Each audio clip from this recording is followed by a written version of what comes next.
മുഖ്യമന്ത്രി പിണറായി വിജയന് വധിക്കാൻ ആഹ്വാനം നൽകിയ RSS നേതാവ് കുന്ദൻ ചന്ദ്രാവത്തിനെതിരെ ഭീകരവിരുദ്ധ നിയമപ്രകാരം കേസെടുക്കണമെന്ന് CPIM സംസ്ഥാന സെക്രട്ടറി കോടിയേരി ബാലകൃഷ്ണൻ. മധ്യപ്രദേശ് സർക്കാർ ചന്ദ്രാവത്തിനെ ന്യായീകരിക്കാൻ ശ്രമിക്കുകയാണെന്നും അദ്ദേഹം കുറ്റപ്പെടുത്തി. ബജറ്റ് ചോർന്നുവെന്ന ആരോപണത്തിൽ യാതൊരു കഴമ്പുമില്ലെന്നും സർക്കാരിന് യാതൊരു നഷ്ടവും സംഭവിച്ചിട്ടില്ല എന്നും അദ്ദേഹം തിരുവനന്തപുരത്ത് വാർത്താസമ്മേളനത്തിൽ വ്യക്തമാക്കി. ഈ പ്രഖ്യാപനം നടത്തിയിട്ടുള്ള RSS നേതാവിനെതിരെ കേസ് രജിസ്റ്റർ ചെയ്ത് അദ്ദേഹത്തെ ജയിലിലടക്കുകയാണ് വേണ്ടത്. ആ പ്രസംഗത്തിൻ്റെ പ്രത്യാഘാതം കേരളത്തിലാണ് ഉണ്ടാകുക. അത് കണക്കിലെടുത്തുകൊണ്ട് ഇവിടെ കേസ് രജിസ്റ്റർ ചെയ്ത അന്വേഷണം കേരള പോലീസ് ആരംഭിക്കണം. ഇത് ഒരു ഭീകരവിരുദ്ധ നിയമപ്രകാരം തന്നെ കേസെടുക്കേണ്ടതൊരു കുറ്റകൃത്യമാണ്. മുഖ്യമന്ത്രിയെ വധിക്കാൻ ആഹ്വാനം നൽകിയ RSS നേതാവിനെതിരെ കേസെടുക്കാൻ മധ്യപ്രദേശ് സർക്കാർ തയ്യാറാകുന്നില്ല. കലാപത്തിനുള്ള ആഹ്വാനമാണ് കുന്ദൻ ചന്ദ്രാവത്ത് നടത്തിയത്. ബജറ്റ് ചോർന്നുവെന്ന ആക്ഷേപത്തിൽ കഴമ്പില്ല. മാധ്യമപ്രവർത്തകർക്ക് നൽകാൻ തയ്യാറാക്കിയ കുറിപ്പ് നേരത്തെ നൽകിയതാണ് പ്രശ്നമായത്. ഇക്കാര്യത്തിൽ പ്രതിപക്ഷത്തിന് വഴങ്ങില്ലെന്നും കോടിയേരി ബാലകൃഷ്ണൻ വ്യക്തമാക്കി. വ്യത്യസ്ത അഭിപ്രായങ്ങൾ കണക്കിലെടുത്തായിരിക്കും മദ്യനയത്തിൽ തീരുമാനം കൈക്കൊള്ളുക. ഇക്കാര്യത്തിൽ ഈ മാസം തന്നെ LDF-ൽ ചർച്ച നടത്തുമെന്നും അദ്ദേഹം വ്യക്തമാക്കി. കണ്ണൂരിൽ സമാധാനമാണ് CPM ആഗ്രഹിക്കുന്നത്. അതിനുള്ള ശ്രമങ്ങൾ പാർട്ടി തുടരും. ഇതിനായി വിവിധ തട്ടുകളിൽ യോഗങ്ങൾ ചേർന്നുവെന്നും അദ്ദേഹം വ്യക്തമാക്കി. LDF വിപുലീകരണം ഇപ്പോൾ അജണ്ടയിലില്ല. RSP UDF-ൽ നിൽക്കേണ്ടവരല്ലെന്നും MP വീരേന്ദ്രകുമാർ ശത്രുപക്ഷത്തെ മിത്രമാണെന്നും കോടിയേരി ചൂണ്ടിക്കാട്ടി. News bureau, Thiruvananthapuram. സംസ്ഥാന സർക്കാർ കൺസ്യൂമർ ഫെഡറേഷന്റെ നേതൃത്വത്തിൽ രൂപീകരിച്ച കൺസോർഷ്യം സംഭരിച്ച അരി വിപണിയിലെത്തി. ബംഗാളിൽ നിന്നെത്തിച്ച 800 മെട്രിക് ടൺ അരിയാണ് വിതരണത്തിന് തയ്യാറായിരിക്കുന്നതെന്ന് സഹകരണ വകുപ്പ് മന്ത്രി കടകംപള്ളി സുരേന്ദ്രൻ അറിയിച്ചു. 1700 മെട്രിക് ടൺ അരി കൂടി മാർച്ച് 10-നകം കേരളത്തിലെത്തുമെന്നും അദ്ദേഹം വ്യക്തമാക്കി. തെരഞ്ഞെടുത്ത 500 പ്രാഥമിക സംഘങ്ങളുടെ കൺസ്യൂമർ സ്റ്റോറുകളിലൂടെയും തെരഞ്ഞെടുത്ത ത്രിവേണി സ്റ്റോറുകളിലൂടെയും തിങ്കളാഴ്ച മുതൽ അരി വിതരണം ആരംഭിക്കും. 14 ജില്ലകളിലായി 500 കേന്ദ്രങ്ങൾ വഴിയാണ് അരി വിതരണം ചെയ്യുക. അരി വിതരണത്തിനുള്ള സംഘങ്ങൾ തെരഞ്ഞെടുക്കുമ്പോൾ ആദിവാസി മത്സ്യത്തൊഴിലാളി മേഖലകൾക്ക് കൂടുതൽ പ്രാമുഖ്യം നൽകുമെന്ന് സഹകരണ മന്ത്രി കടകംപള്ളി സുരേന്ദ്രൻ വ്യക്തമാക്കി. ഏതാണ്ട് ഒരു 500 സംഘങ്ങളെ ഞങ്ങൾ സെലക്ട് ചെയ്യുകയാണ്. നടത്താൻ ശേഷിയുള്ളതൊക്കെ ആയിട്ടുള്ള 500 സംഘങ്ങളെ കേരളത്തിൽ. ആ 500 സംഘങ്ങളെ സെലക്ട് ചെയ്ത് 6-ന് ആരംഭിച്ച് 10-ാം തീയതിയോടുകൂടി പൂർത്തീകരിക്കുന്ന മട്ടിൽ 500 സംഘങ്ങളിലൂടെയും 25 രൂപ ക്രമത്തിന് അരി വിതരണം ആരംഭിക്കും. തെരഞ്ഞെടുക്കുന്ന ഓരോ സംഘങ്ങളിലും തിങ്കളാഴ്ചക്കകം 1.5 മെട്രിക് ടൺ വീതവും മാർച്ച് 10-നകം 3.5 മെട്രിക് ടൺ അരി വീതവും നൽകും. അരിയുടെ വിപണി വില നിയന്ത്രണ വിധേയമാകുന്നതുവരെ തുടർച്ചയായ വിതരണം ഉറപ്പാക്കുമെന്നും മന്ത്രി വ്യക്തമാക്കി. കിലോയ്ക്ക് 27 രൂപ വില വരുന്ന അരി 2 രൂപ നഷ്ടം സഹിച്ചാണ് പ്രാഥമിക സംഘങ്ങൾ 25 രൂപയ്ക്ക് വിതരണം ചെയ്യുന്നത്. ഒരു കുടുംബത്തിന് തുടക്കത്തിൽ 5 കിലോയും തുടർന്നുള്ള ആഴ്ചകളിൽ 10 കിലോ അരിയും വീതവും നൽകാനാണ് ലക്ഷ്യമിടുന്നത്. അരി വിതരണത്തിന്റെ സംസ്ഥാനതല ഉദ്ഘാടനം തിങ്കളാഴ്ച തിരുവനന്തപുരം ഏണിക്കരയിൽ മുഖ്യമന്ത്രി നിർവഹിക്കും. News bureau, Thiruvananthapuram. നാസിക്കിൽ ദുരൂഹ സാഹചര്യത്തിൽ മരിച്ച സൈനികൻ റോയ് മാത്യുവിന്റെ മൃതദേഹം റീപോസ്റ്റ്മോർട്ടം ചെയ്തു. ഇതിനുശേഷം ജന്മനാട്ടിലേക്ക് തിരിച്ചു. അല്പസമയത്തിനകം മൃതദേഹം ജന്മനാട്ടിലെത്തിക്കും. അതിനിടെ റോയ് മാത്യുവിന്റെ മൃതദേഹത്തോട് അനാദരവ് കാട്ടിയതായി പരാതി ഉയർന്നു. തിരുവനന്തപുരം വിമാനത്താവളത്തിലെത്തിച്ച മൃതദേഹം 1 മണിക്കൂർ ട്രോളിയിൽ കിടത്തി. വിവരങ്ങളുമായി രാജ്കുമാർ ചേരുന്നുണ്ട്. രാജ്കുമാർ, വിശദാംശങ്ങൾ. സൗമ്യ, അല്പസമയത്തിനും ഒരു 10 മിനിറ്റിനുള്ളിൽ തന്നെ മൃതശരീരം അദ്ദേഹത്തിന്റെ വസതിയായിട്ടുള്ള ഈ എത്തിച്ചേരും. അവിടെ ഔദ്യോഗിക ബഹുമതികളോടുകൂടിയായിരിക്കും സംസ്കാരങ്ങളൊക്കെ നടക്കുക. സെന്റ് പോൾ സിറിയൻ കാത്തലിക് ചർച്ചിലാണ് അന്ത്യകർമ്മങ്ങൾ നടക്കുക. അതിനുള്ള ഒരുക്കങ്ങളെല്ലാം പൂർത്തിയായി കഴിഞ്ഞു. ഇത് മൃതശരീരം ആദ്യം കൊണ്ടുവരുന്നത് KNMHS എന്ന് പറയുന്ന റോയ് പഠിച്ചിരുന്ന സ്കൂളിൽ അല്പനേരം പൊതുദർശനത്തിന് വെക്കും. അതിനുശേഷമാണ് വീട്ടിലേക്ക് കൊണ്ടുവരുന്നത്. അതിനുശേഷം അവൻ ജനാവലിയുടെ സാന്നിധ്യത്തിൽ വിലാപയാത്രയായി കൊണ്ടുപോകുന്ന മൃതശരീരം ഞാൻ നേരത്തെ സൂചിപ്പിച്ചതുപോലെ പോൾ കാത്തലിക് സിറിയൻ പള്ളിയിലാണ് സംസ്കാരം നടത്തുക. രാജ്കുമാറാണ് വിവരങ്ങൾ നൽകിയത്. നാസിക്കിൽ മരിച്ച സൈനികൻ റോയ് മാത്യുവിന്റെ മരണത്തിൽ ദുരൂഹത അന്വേഷിക്കുമെന്ന് മന്ത്രി മേഴ്സിക്കുട്ടിയമ്മ പറഞ്ഞു. മഹാരാഷ്ട്ര പോലീസുമായി ചേർന്ന് തുടരന്വേഷണം നടത്തും. അതേസമയം മരണത്തിന്റെ കാരണം വ്യക്തമാകും വരെ നിയമപോരാട്ടം തുടരുമെന്ന് റോയ് മാത്യുവിന്റെ ബന്ധുക്കളും നാട്ടുകാരും പറഞ്ഞു. റോയ് മാത്യുവിന്റെ ഭാര്യ ഫിനി മാത്യുവും രക്ഷിതാക്കളും പരാതിയുമായി രംഗത്തെത്തിയതോടെയാണ് റീപോസ്റ്റ്മോർട്ടത്തിനും അന്വേഷണത്തിനും സാഹചര്യമൊരുങ്ങിയത്. കൊട്ടാരക്കര റൂറൽ SP-യുടെ മേൽനോട്ടത്തിലാണ് അന്വേഷണം. അതേസമയം സംസ്ഥാന സർക്കാർ ഇടപെട്ടതുകൊണ്ടാണ് മൃതശരീരം വിട്ടുകിട്ടിയതെന്ന് റോയ് മാത്യുവിന്റെ വീട്ടിൽ ബന്ധുക്കളെ സന്ദർശിച്ച ശേഷം മന്ത്രി മേഴ്സിക്കുട്ടിയമ്മ പറഞ്ഞു. ദുരൂഹത ബന്ധുക്കൾക്കുള്ളതുകൊണ്ടാണ് സംസ്ഥാന ഗവൺമെന്റ് ശക്തമായി ഇടപെട്ട് പോസ്റ്റ്മോർട്ടം ഇവിടെ നടത്താൻ വീണ്ടും തീരുമാനിച്ചത്. സാധാരണ പട്ടാളം അവർ മിലിറ്ററി പോസ്റ്റ്മോർട്ടം നടത്തിയ ഇവിടെ വന്ന് പോസ്റ്റ്മോർട്ടം നടത്താൻ സമ്മതിക്കാറില്ല. ഞാനാണ് രാവിലെ ഇടപെട്ടത്. മുഖ്യമന്ത്രിയുടെ ഓഫീസിൽ കോൺടാക്ട് ചെയ്തു. ആഭ്യന്തര സെക്രട്ടറിയെ നേരിട്ട് വിളിച്ചിട്ട് പറഞ്ഞു നമുക്ക് ബന്ധുക്കൾക്ക് സംശയമുണ്ട്, ആശങ്കയുള്ളതുകൊണ്ട് ബന്ധുക്കളുടെ ആശങ്ക ദൂരീകരിക്കേണ്ടത് സംസ്ഥാനത്തിന്റെ ബാധ്യതയാണ്. എഴുകോൺ പോലീസ് സ്റ്റേഷനിലാണ് കേസ് രജിസ്റ്റർ ചെയ്തിട്ടുള്ളത്. കൂടുതൽ അന്വേഷണത്തിന് പോലീസ് നാസിക്കിലേക്ക് പോയേക്കും.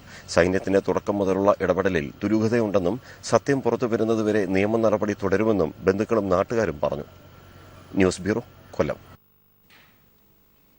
കൊട്ടിയൂർ പീഡനം. പുരോഹിത പീഡനത്തിനെതിരെ ഇരയായ പെൺകുട്ടിയുടെ നവജാത ശിശുവിനെ പാർപ്പിച്ച വയനാട് വൈത്തിരിയിലെ ദത്തെടുക്കൽ കേന്ദ്രം സൂപ്രണ്ടിനെ പോലീസ് അറസ്റ്റ് ചെയ്യാൻ കഴിഞ്ഞില്ല. സൂപ്രണ്ട് ചികിത്സയ്ക്ക് പോയെന്ന് ദത്തെടുക്കൽ കേന്ദ്രത്തിന്റെ വിശദീകരണം. അറസ്റ്റ് ചെയ്യാൻ വേണ്ടിയിട്ട് തന്നെ ശ്രമിക്കുന്നുണ്ട്. എവിടെ പോയതാണെന്ന് അവർ ട്രീറ്റ്മെന്റിന് വേണ്ടി പോയതാണെന്നാണ് പറഞ്ഞ്. എവിടെയുണ്ടെന്ന് കൃത്യമായിട്ടൊന്നും അവർക്ക് അറിയില്ല. അപ്പോൾ നമ്മൾ പോലീസ് അന്വേഷിച്ചിട്ട് കണ്ടുപിടിക്കാമെന്നാണ് വിചാരിക്കുന്നത്. അപ്പോൾ കൂടുതലായിട്ട് ഇപ്പം ഒന്നും അറിയില്ല. പോയിട്ട് ചെയ്യും. മുഖ്യമന്ത്രി പിണറായി വിജയനെ വധിക്കാൻ 1 കോടി രൂപ ഇനാം വാഗ്ദാനം ചെയ്ത RSS നേതാവ് കുന്ദൻ ചന്ദ്രാവത്തിനെതിരെ ഉജ്ജയിൻ പോലീസ് കേസെടുത്തു. ജാമ്യം ലഭിക്കുന്ന വകുപ്പുകളാണ് ചുമത്തിയിരിക്കുന്നത്. വിവാദ പ്രസ്താവനയുടെ പേരിൽ കുന്ദൻ ചന്ദ്രാവത്തിനെ RSSൽ നിന്നും പുറത്താക്കിയതിന് പിന്നാലെയാണ് പോലീസ് കേസെടുക്കാൻ തയ്യാറായത്. പിണറായി വിജയനെതിരെ കൊലവിളി പ്രസംഗം നടത്തി ദിവസങ്ങൾ പിന്നിട്ടിട്ടും RSS നേതാവ് കുന്ദൻ ചന്ദ്രാവത്തിനെതിരെ കേസെടുക്കാൻ BJP ഭരിക്കുന്ന മധ്യപ്രദേശ് സർക്കാർ കൂട്ടാക്കിയിരുന്നില്ല. ഒരു സംസ്ഥാന മുഖ്യമന്ത്രിയെ കൊല്ലാൻ ആഹ്വാനം ചെയ്തയാൾക്കെതിരെ നിയമ നടപടി സ്വീകരിക്കാത്തത് പ്രതിഷേധത്തിന് ഇടയാക്കിയിരുന്നു. കുന്ദൻ ചന്ദ്രാവത്തിനെ RSSൽ നിന്നും പുറത്താക്കിയതിനു ശേഷമാണ് ഇപ്പോൾ പോലീസ് കേസ് രജിസ്റ്റർ ചെയ്തിരിക്കുന്നത്. അതും ജാമ്യം ലഭിക്കുന്ന നിസ്സാര വകുപ്പുകൾ ചേർത്ത്. പ്രസംഗത്തിന്റെ ദൃശ്യങ്ങൾ പരിശോധിച്ചതിന് ശേഷമാണ് കേസെടുത്തതെന്ന് ഉജ്ജയിൻ SP MS വർമ്മ പറഞ്ഞു. കുന്ദൻ ചന്ദ്രാവത്തിന്റെ പ്രസംഗം ദേശീയ തലത്തിൽ RSSന് വലിയ ക്ഷീണമായിരുന്നു. ഇതാണ് ഇയാളെ പുറത്താക്കാൻ നേതൃത്വത്തെ പ്രേരിപ്പിച്ചത്. പൊതുവേദിയിൽ നടത്തിയ പ്രസ്താവനയിൽ ആദ്യം ഉറച്ചുനിന്ന കുന്ദൻ ചന്ദ്രാവത്ത് വിവിധ കോണുകളിൽ നിന്ന് വിമർശനങ്ങൾ രൂക്ഷമായതോടെ പറഞ്ഞ വാക്കുകൾ പിൻവലിക്കുന്നതായി പ്രസ്താവന നടത്തിയിരുന്നു. News bureau, Delhi. Alappuzha DYFI unit പ്രസിഡന്റിനെ കൊലപ്പെടുത്തി. വലിയകുളം സ്വദേശി മൊഹ്സീനാണ് കൊല്ലപ്പെട്ടത്. ഉത്സവവുമായി ബന്ധപ്പെട്ട വാക്കുതർക്കമാണ് കൊലപാതകത്തിൽ കലാശിച്ചത്. സംഭവത്തിന് പിന്നിൽ RSS എന്ന ഡിവൈഎഫ്ഐ. നടിയെ പീഡിപ്പിക്കാൻ ശ്രമിച്ച മുഖ്യപ്രതി സുനിൽകുമാർ. ഷാജഹാൻ ചേരുന്നുണ്ട് ഈ വാർത്തയുടെ വിവരങ്ങളുമായി. ഷാജി, കേസ് അന്വേഷണം നടക്കുകയാണോ? പോലീസ് പറയുന്ന കാര്യങ്ങൾ എങ്ങനെയാണ്? സൗമ്യ, കഴിഞ്ഞ ദിവസം രാത്രിയിലാണ് ഡിവൈഎഫ്ഐ നേതാവ് കൊല ചെയ്യപ്പെട്ടത്. അദ്ദേഹത്തെ ആദ്യം ആലപ്പുഴ മെഡിക്കൽ കോളേജിൽ കൊണ്ടുപോയെങ്കിലും പിന്നീട് എറണാകുളത്തേക്ക് മാറ്റുകയായിരുന്നു. പുലർച്ചയോടുകൂടിയാണ് മരണപ്പെട്ടത്. മൃതദേഹം ഇപ്പോൾ ആലപ്പുഴ മെഡിക്കൽ കോളേജിൽ പോസ്റ്റ്മോർട്ടം നടപടികൾ പൂർത്തീകരിച്ചു. ഇപ്പോൾ പൊതുദർശനത്തിനായിട്ട് വീട്ടിലേക്ക് കൊണ്ടുപോവുകയാണ്. ക്ഷേത്രത്തിലെ ഉത്സവവുമായി ബന്ധപ്പെട്ട് നടന്ന വാക്കുതർക്കമാണ് കൊലപാതകത്തിൽ കലാശിച്ചതെന്നാണ് പൊതുവെ ക്ഷേത്ര ഭാരവാഹികളും മറ്റും പറയുന്നത്. എന്നാൽ RSSന്റെ ഭാഗത്തു നിന്നുള്ള ഒരു അക്രമമാണ് കൊലപാതകത്തിൽ കലാശിച്ചതെന്നാണ് ഡിവൈഎഫ്ഐ ആരോപിക്കുന്നത്. സംഭവത്തിൽ പ്രതിഷേധിച്ച് ഡിവൈഎഫ്ഐ ഇന്ന് ഉച്ചയ്ക്ക് 2 മണി മുതൽ വൈകിട്ട് 6 വരെ ആലപ്പുഴ നഗരത്തിൽ ഹർത്താലും പ്രഖ്യാപിച്ചിട്ടുണ്ട്. ഷാജഹാനാണ് വിവരങ്ങൾ നൽകിയത്. കൊച്ചിയിൽ നടിയെ ആക്രമിച്ച് ചിത്രീകരിച്ച ദൃശ്യങ്ങൾ മറ്റൊരു മൊബൈൽ ഫോണിലേക്ക് പകർത്തിയതായി മുഖ്യപ്രതി പൾസർ സുനിയുടെ മൊഴി. അഭിഭാഷകന് കൈമാറിയ ഫോണിലാണ് ദൃശ്യങ്ങളുള്ളതെന്നും സുനി മൊഴി നൽകി. സുനി മാത്രമാണ് നടിക്കെതിരെ ക്രൂരകൃത്യം നടത്തിയതെന്നാണ് പോലീസിന്റെ റിപ്പോർട്ട്. നടിയെ പീഡിപ്പിക്കാൻ ശ്രമിച്ച മുഖ്യപ്രതി സുനിൽകുമാർ ഈ ദൃശ്യങ്ങളെല്ലാം മൊബൈൽ ഫോണിൽ പകർത്തിയിരുന്നു. ഇത് മറ്റൊരു ഫോണിലേക്ക് പകർത്തിയെന്നും ഈ ഫോണാണ് അഭിഭാഷകന് കൈമാറിയിരുന്നത് എന്നുമാണ് സുനിയുടെ മൊഴി. നേരത്തെ സുനിയുടെ അമ്പലപ്പുഴയിലെ സുഹൃത്തുക്കൾ ഈ ദൃശ്യങ്ങൾ കണ്ടതായി പോലീസിനോട് മൊഴി നൽകിയിരുന്നു. ഇതേ തുടർന്ന് ഇവരുടെ രഹസ്യമൊഴി രേഖപ്പെടുത്തുകയും ചെയ്തു. അമ്പലപ്പുഴയിലെ പരിശോധനയിൽ മെമ്മറി കാർഡുകൾ ഉൾപ്പെടെ പോലീസ് സംഘം പിടിച്ചെടുക്കുകയും ചെയ്തു. ഇത് സൂചിപ്പിക്കുന്നത് മൊബൈൽ ഫോണുകളിലേക്കും മെമ്മറി കാർഡുകളിലേക്കും സുനി ദൃശ്യങ്ങൾ പകർത്തിയിരുന്നു എന്നാണ്. എന്നാൽ കോയമ്പത്തൂരിൽ നിന്നടക്കം പിടിച്ചെടുത്ത 12 വസ്തുക്കളുടെ ഫോറൻസിക് പരിശോധനാ ഫലം വന്നെങ്കിലേ ദൃശ്യങ്ങൾ തേടിയുള്ള അന്വേഷണത്തിന് വ്യക്തത കൈവരികയുള്ളൂ. അഭിഭാഷകൻ കോടതിയിൽ സമർപ്പിച്ച മൊബൈൽ ഫോണും വിദഗ്ധ പരിശോധനയ്ക്കായി തിരുവനന്തപുരത്തെ ലാബിലേക്ക് അയച്ചിട്ടുണ്ട്.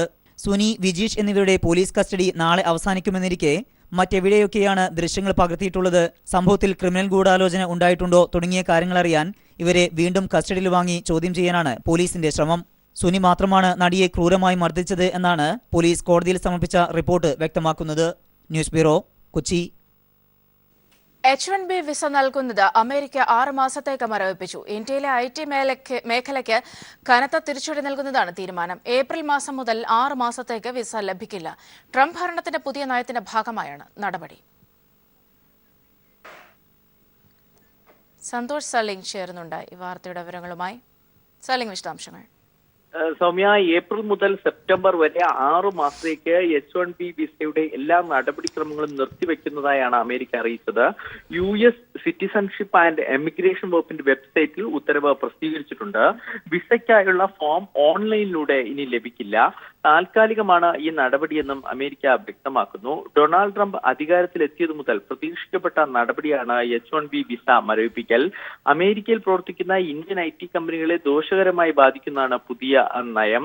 ഇന്ത്യൻ വിദേശകാര്യ സെക്രട്ടറി ജയശങ്കറിന്റെ നേതൃത്വത്തിലുള്ള ഉന്നതതല സംഘം അമേരിക്കൻ ഉദ്യോഗസ്ഥ പ്രതിനിധികളെ കണ്ട് H1B വിസ നിർത്തരുതെന്ന് ആവശ്യപ്പെട്ടിരുന്നു. അദ്ദേഹത്തിന്റെ സന്ദർശനം പുരോഗമിക്കുന്നതിനിടയിലാണ് ഇപ്പോൾ ഈ തീരുമാനം വന്നിരിക്കുന്നത്. സന്തോഷ് സോളിയാണ് വിവരങ്ങൾ നൽകിയത്. കൈരളി TV ഡയറക്ടർ ബോർഡ് അംഗം PS സിദ്ധാർത്ഥ മേനോൻ അന്തരിച്ചു. കൈരളിയുടെ സ്ഥാപക എക്സിക്യൂട്ടീവ് ഡയറക്ടറാണ്. ഹൃദയ സംബന്ധമായ അസുഖത്തെ തുടർന്ന് ചികിത്സയിലായിരുന്നു. മൃതദേഹം വീട്ടിൽ പൊതുദർശനത്തിന് വെച്ചിരിക്കുകയാണ്. നാളെ വൈകിട്ട് 3-ന് സംസ്കാരം നടക്കും. ഇന്ന് പുലർച്ചെ 4 മണിയോടുകൂടിയാണ് കൈരളി TV ഡയറക്ടർ ബോർഡ് അംഗവും മുൻ KSEB ചെയർമാനുമായിരുന്ന സിദ്ധാർത്ഥ മേനോൻ മരണപ്പെട്ടത്. ഹൃദ്രോഗത്തെ തുടർന്ന് കുറച്ചുകാലമായി ഇദ്ദേഹം ചികിത്സയിലായിരുന്നു. കഴിഞ്ഞ ദിവസം എറണാകുളത്തെ ആവശ്യങ്ങൾ കഴിഞ്ഞ് വൈകിയാണ് വീട്ടിലെത്തിയത്. പിന്നീട് പുലർച്ചെ ബാത്റൂമിൽ പോകുന്നതിനിടയിൽ ദേഹാസ്വാസ്ഥ്യം അനുഭവപ്പെടുകയായിരുന്നുവെന്ന് ബന്ധുക്കളും ഭാര്യയും പറയുന്നു. ഉടൻ തന്നെ ഭാര്യയും മറ്റും ചേർന്ന് മെഡിക്കൽ കോളേജ് ആശുപത്രിയിൽ എത്തിച്ചെങ്കിലും മരണപ്പെടുകയായിരുന്നു. കൈരളി TVയുടെ തുടക്കം മുതൽ എക്സിക്യൂട്ടീവ് ഡയറക്ടറായും ഒക്കെ അദ്ദേഹം പ്രവർത്തിച്ചു വരികയായിരുന്നു. കൃഷിയെയും കാർഷിക മേഖലയും ഏറെ ഇഷ്ടപ്പെട്ട വ്യക്തി കൂടിയായിരുന്നു ഇദ്ദേഹം. നാടിനെ സംബന്ധിച്ചിടത്തോളം വളരെയേറെ ദുഃഖമാണ്. വളരെയേറെ അഭിമാനിക്കാൻ പറ്റുന്ന ഒരു അയൽക്കാരൻ, ഒരു സ്നേഹിതൻ, എപ്പോൾ കണ്ടാലും പുഞ്ചിരിയോടുകൂടി ഞങ്ങളോട് വർത്തമാനം പറയുന്ന, ഞങ്ങളോട് ക്ഷേമാന്വേഷണം നടത്തുന്ന ഒരാളെയാണ് ഞങ്ങൾക്ക് നഷ്ടമായത്. പുതിയതരം കൃഷിരീതികളെ സ്വന്തം ജീവിത രീതിയിൽ പ്രാവർത്തികമാക്കുക എന്നുള്ളതായിരുന്നു ഇദ്ദേഹത്തിൻ്റെ ശൈലി. രാവിലെ ഞെട്ടലോടുകൂടിയാണ് സിദ്ധാർത്ഥ മേനോൻ്റെ അയൽവാസികളും മറ്റും വിവരമറിയുന്നത്. ഭാര്യയും 2 മക്കളുമാണ് ഇദ്ദേഹത്തുള്ളത്. വിദേശത്ത് ജോലി ചെയ്യുന്ന മകൾ എത്തിയ ശേഷം മാത്രമേ നാളെ സംസ്കാരമുണ്ടാകുകയുള്ളൂ. Shajahan, news bureau, Alappuzha. ഔദ്യോഗിക ജീവിതത്തിലും സാംസ്കാരിക മേഖലകളിലും ഉയരങ്ങൾ കീഴടക്കുമ്പോഴും മണ്ണിനെ മറക്കാത്ത ജീവിതമാണ് സിദ്ധാർത്ഥ മേനോൻ നമുക്കായി കാണിച്ചു തന്നത്. അദ്ദേഹത്തിന്റെ ജീവിതരേഖയിലേക്ക്.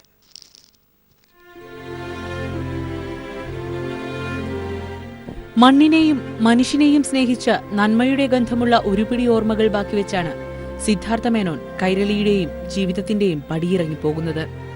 കൈരളിയുടെ സ്ഥാപക എക്സിക്യൂട്ടീവ് ഡയറക്ടർ എന്നതിലപ്പുറം വൈദ്യുതി ബോർഡ് ചെയർമാൻ എന്ന നിലയിലും തന്റേതായ സംഭാവനകൾ സിദ്ധാർത്ഥ മേനോൻ നൽകിയിരുന്നു. കൃഷിയെ സ്നേഹിക്കുന്നവർക്കും മണ്ണിനെ അറിഞ്ഞവർക്കും ഏറെ പ്രിയപ്പെട്ടതായിരുന്നു സിദ്ധാർത്ഥ മേനോൻ. കേരളത്തിലെ കൃഷിക്കാരെയും നൂതന കൃഷിരീതികളെയും പരിചയപ്പെടുത്തുന്ന ഭൂമിഗീതം എന്ന കാർഷിക പരിപാടി മലയാളികൾക്ക് സമ്മാനിച്ചതും ഇദ്ദേഹമായിരുന്നു. പരിപാടിയിലെ വാക്കുകൾക്കപ്പുറം കൃഷിയുടെ നന്മ സ്വന്തം ജീവിതത്തിലൂടെ തെളിയിച്ച വ്യക്തി കൂടെയായിരുന്നു സിദ്ധാർത്ഥ മേനോൻ. കൃഷിയെ സ്നേഹിച്ച, കൈരളിയെ സ്നേഹിച്ച സിദ്ധാർത്ഥ മേനോൻ സാറിന് കൈരളി കുടുംബത്തിന്റെ ആദരാഞ്ജലികൾ. News desk. കൊല്ലം ജില്ലയുടെ മഴക്കാടുകൾ ഉൾപ്പെട്ട കിഴക്കൻ മലയോര പ്രദേശത്ത് വെള്ളം കിട്ടാക്കനി. കടുത്ത വേനലിൽ പോലും വറ്റാത്ത വാനത്തിലെ നീരുറവകൾ വറ്റിവരണ്ടു. കുടിവെള്ളക്ഷാമം പരിഹരിക്കാൻ പിറവന്തൂർ പഞ്ചായത്തിലെ മൈക്കാമൺകുളത്തിലെ വെള്ളം ഉപയോഗിക്കണമെന്ന ആവശ്യം ഉയരുന്നു. കൊല്ലം പത്തനാപുരം വെള്ളംതെറ്റി ഫോറസ്റ്റ് സെക്ഷന്റെ പരിധിയിൽപ്പെട്ട പിറവന്തൂർ പഞ്ചായത്തിലെ 1 മുതൽ 6 വരെ ഉൾപ്പെടുന്ന വനത്താൽ ഒറ്റപ്പെട്ടു കിടക്കുന്ന വാർഡുകളിലാണ് കുടിവെള്ളക്ഷാമം രൂക്ഷമായത്. വനത്തിൽ നിന്ന് ഒഴുകിയെത്തുന്ന കാട്ടാറുകളിലെ വെള്ളമാണ് ഇവിടുത്തെ ജനങ്ങൾ ഉപയോഗിച്ചിരുന്നത്.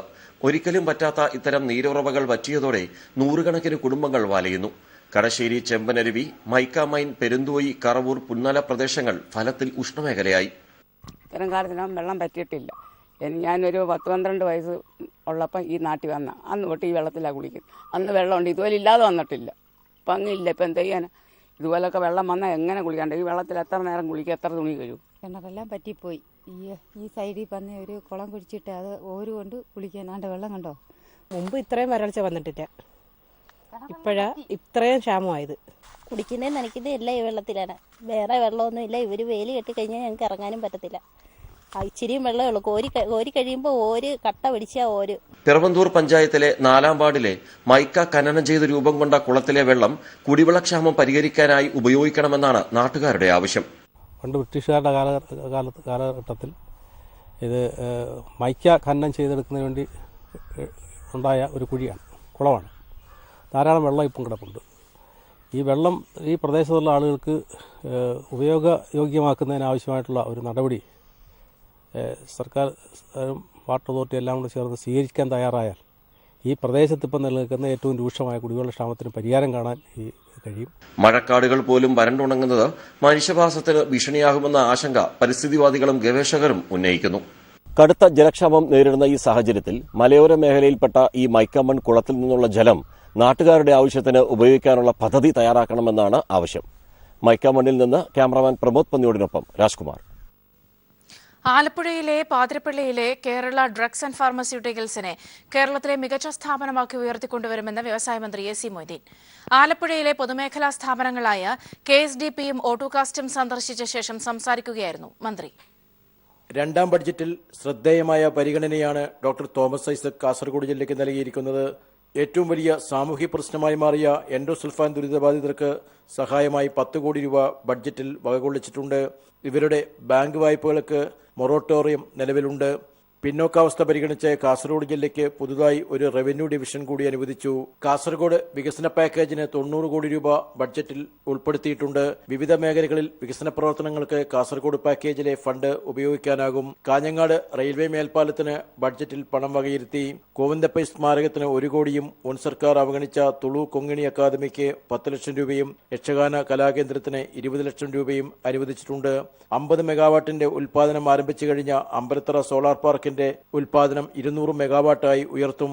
കശുവണ്ടി സംഭരണത്തിന് 30 കോടി രൂപ നീക്കിവച്ചിട്ടുണ്ട്. കശുവണ്ടി കൂടുതൽ ഉൽപ്പാദിപ്പിക്കുന്ന ജില്ലകളിലൊന്നാണ് കാസർഗോഡ്. ചീമേനിയിലെ സൈബർ പാർക്കിനെയും ബഡ്ജറ്റിൽ പരിഗണിച്ചു. ബീഡി തൊഴിലാളികൾക്ക് പ്രഖ്യാപിച്ചിട്ടുള്ള ക്ഷേമ പദ്ധതിയുടെ നേട്ടം ഏറെ ലഭിക്കുന്നത് കാസർഗോട്ടെ തൊഴിലാളികൾക്കാണ്. ജില്ലയിലെ മേൽപ്പറമ്പിൽ പോലീസ് സ്റ്റേഷനും അനുവദിച്ചിട്ടുണ്ട്. ബഡ് സ്കൂളുകൾക്കും ബഡ്ജറ്റിൽ പണം വകയിരുത്തിയിട്ടുണ്ട്. News bureau, Kasaragod. മുല്ലപ്പെരിയാർ അണക്കെട്ടിലെ ബലപ്പെടുത്തൽ ജോലികൾ നടത്താൻ 300 ചാക്ക് സിമന്റും അനുബന്ധ സാധനങ്ങളും കൊണ്ടുപോകാനുള്ള തമിഴ്നാടിന്റെ നീക്കം കേരളത്തിന്റെ എതിർപ്പിനെ തുടർന്ന് നടന്നില്ല. മുല്ലപ്പെരിയാർ ഉപസമിതി യോഗത്തിലാണ് ഇത് അനുവദിക്കാനാകില്ല എന്ന നിലപാടിൽ കേരളം ഉറച്ചുനിന്നത്. 6 മാസത്തിന് ശേഷം തമിഴ്നാടിന്റെ സമ്മർദ്ദത്തെ തുടർന്നാണ് ഉപസമിതി യോഗം ചേർന്നത്. മുല്ലപ്പെരിയാറിലെ തമിഴ്നാട് പൊതുമരാമത്ത് വകുപ്പ് ക്വാർട്ടേഴ്സുകളുടെ അറ്റകുറ്റപ്പണികൾക്കെന്ന പേരിലാണ് 300 ചാക്ക് സിമന്റും ഇതിനാനുപാതികമായ അളവിൽ മെറ്റലും മണലും കൊണ്ടുപോകാൻ അനുമതി വേണമെന്നാവശ്യപ്പെട്ട് തമിഴ്നാട് കത്തു നൽകിയത്. സംസ്ഥാന ജലവിഭവ വകുപ്പ് ജനുവരിയിലാണ് കത്തു നൽകിയത്. എന്നാൽ ക്വാർട്ടേഴ്സ് അറ്റകുറ്റപ്പണിക്ക് ഇത്രയധികം സാധനങ്ങൾ വേണ്ടെന്ന് കണ്ടെത്തിയ ജലവിഭവ വകുപ്പ് അനുമതി നിഷേധിച്ചു. ആവശ്യം ശക്തമായതിനെ തുടർന്ന് 150 ചാക്ക് സിമന്റും മറ്റും കൊണ്ടുപോകാൻ കഴിഞ്ഞ മാസം അനുമതി നൽകി. എന്നാൽ പഴയ ആവശ്യവുമായി തമിഴ്നാട് മുല്ലപ്പെരിയാർ ഉപസമിതി ചെയർമാനെ സമീപിച്ചു. ഒപ്പം ഉപസമിതി ചേർന്ന് ഇക്കാര്യം ചർച്ച ചെയ്യണമെന്നും ആവശ്യപ്പെട്ടു. ഇതനുസരിച്ച് 6 മാസത്തിന് ശേഷം ഇന്നലെ ഉപസമിതി അണക്കെട്ട് സന്ദർശനവും യോഗവും നടത്തി. അജണ്ടയിലില്ലാത്ത വിഷയമായതിനാൽ ചർച്ച ചെയ്യാൻ സമിതി അധ്യക്ഷന്റെ അനുമതി വാങ്ങണമെന്ന് കേരളം നിലപാടെടുത്തു. അധ്യക്ഷൻ ഇടപെട്ട് വിഷയം ചർച്ച ചെയ്തു. ചർച്ചയിലും 150 ചാക്ക് സിമന്റ് അനുവദിക്കാൻ കഴിയുമെന്ന നിലപാടിൽ കേരളം ഉറച്ചുനിന്നതോടെ തമിഴ്നാട് അയഞ്ഞു. ആവശ്യമനുസരിച്ച് കൂടുതൽ സാധനങ്ങൾ കൊണ്ടുപോകുന്ന കാര്യം പരിഗണിക്കാമെന്നും കേരളം യോഗത്തെ അറിയിച്ചു. ജലനിരപ്പ് താഴ്ന്നു നിൽക്കുന്ന സമയത്ത് അറ്റകുറ്റപ്പണികൾ നടത്തി ബലക്ഷയം മറയ്ക്കാനുള്ള നീക്കത്തെയാണ് ജലവിഭവ വകുപ്പ് പരാജയപ്പെടുത്തിയത്. രാവിലെ അണക്കെട്ടിലെത്തിയ സംഘം സ്പിൽവേയിലെ 2 ഷട്ടറുകൾ പ്രവർത്തിപ്പിച്ചു നോക്കി. ജലനിരപ്പും സീപ്പേജ് ജലത്തിന്റെ അളവും രേഖപ്പെടുത്തി. മിനിറ്റിൽ 13.29 ലിറ്റർ വെള്ളമാണ് സീപ്പേജായി പുറത്തേക്ക് വരുന്നത്. News bureau, Idukki.